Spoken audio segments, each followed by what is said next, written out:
En el momento en que ocurrió esto, Yitzhak Rabin era el primer ministro de Israel. En este caso pusieron Yitzhak Rabin y encontraron un verso que hablaba de un asesino que va a matar o de un criminal que va a asesinar. Y ocurrió en un espacio de tiempo muy breve. Ambos se alarmaron y avisaron por carta a los responsables de la oficina de seguridad del primer ministro,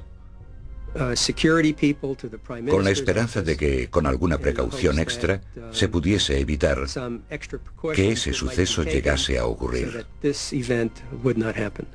Pero no fue así. A pesar de los intentos para prevenir a Rabin sobre el duro atentado contra su vida, Rabin fue asesinado en 1995. Pero los principales defensores del código abrieron un debate sobre si el código era una advertencia o simplemente la narración de unos innumerables resultados posibles.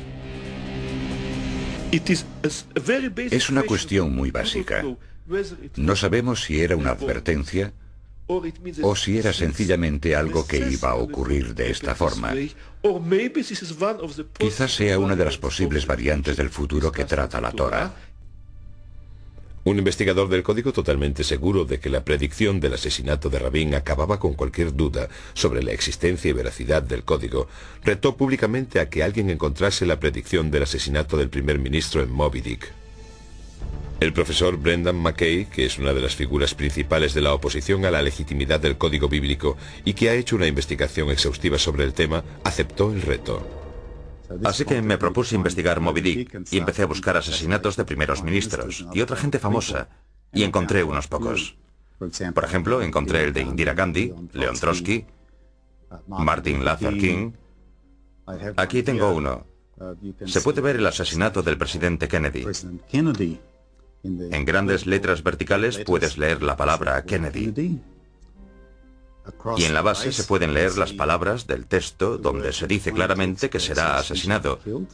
En letras verdes tenemos la frase "en coche", que es una frase muy apropiada en relación con el asesinato de JFK. Por desgracia, cuando muestro las fotos de los códigos, de las predicciones, de los asesinatos y esas cosas en Moby Dick, siempre hay un cierto número de personas que visitan mi página web para decir que Dios escribió Moby Dick al igual que la Biblia. Con esta investigación, McKay llegó a sus propias conclusiones. Es una gran tontería.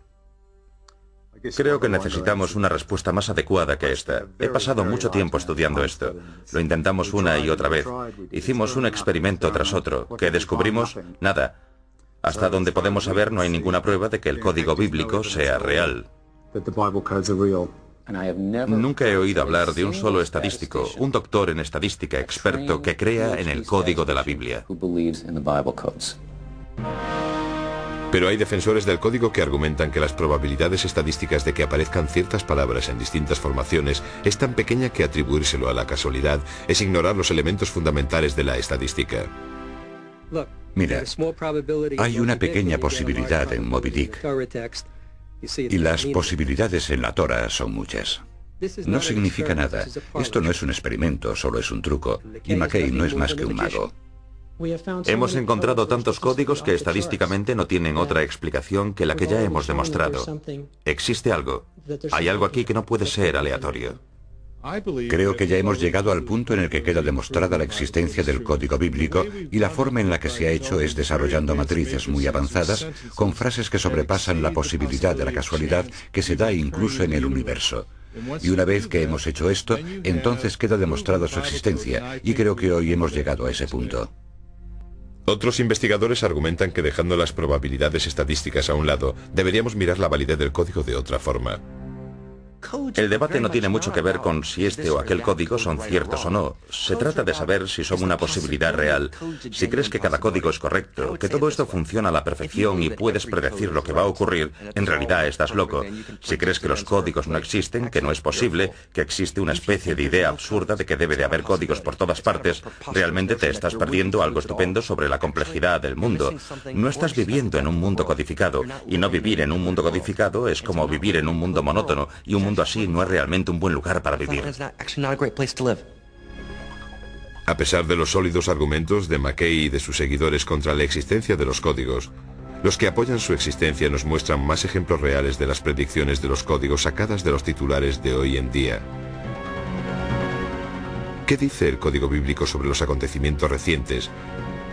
¿Y qué nos advierte sobre el futuro?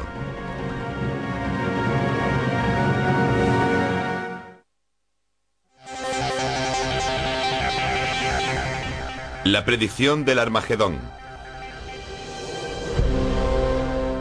Mientras que tanto los que lo apoyan como los detractores tienen argumentos sólidos, no podemos ignorar que ciertas predicciones de la Biblia se han hecho realidad. Algunos creen que el futuro no se conoce hasta que se convierte en pasado y de este modo se vuelve historia. Otros creen que si tienes las preguntas adecuadas se puede predecir el futuro. Si el código puede predecirlo, ¿qué nos deparará el futuro y dónde está escrito? El código ha hecho algunas predicciones sorprendentes en el pasado más reciente. En las elecciones de Bush y Gore, cuando volvía a casa pasé por una tienda donde vendían periódicos. Tenían un periódico israelí. En los titulares vi cómo se escribía Bush y Gore en hebreo y también ponía la fecha de las elecciones, con el sistema del calendario hebreo. Cogí esas tres palabras y las metí en mi programa informático. El resultado fue una matriz muy rigurosa. Creo que eran como 4 filas y 5 columnas con estas tres palabras. El día del mes y el mes eran una palabra clave. Gore era otra palabra clave y Bush la otra. Era tan compacta que la probabilidad de encontrar eso en una población de texto libre... Un texto libre es una población en la que hay textos sin ningún código.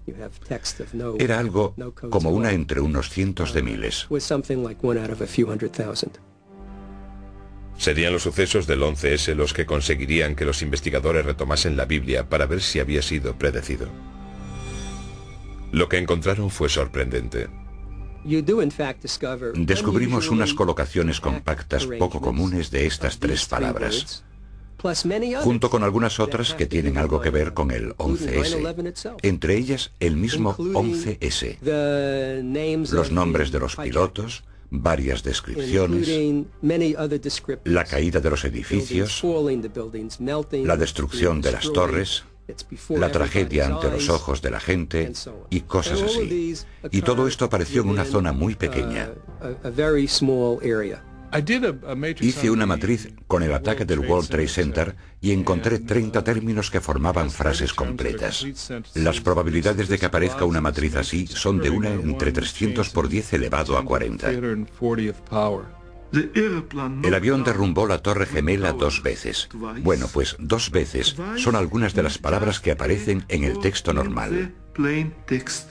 En el siguiente ejemplo aparece Bin Laden con las palabras mata a miles de personas y las palabras suceso terrorífico y Torres Gemelas.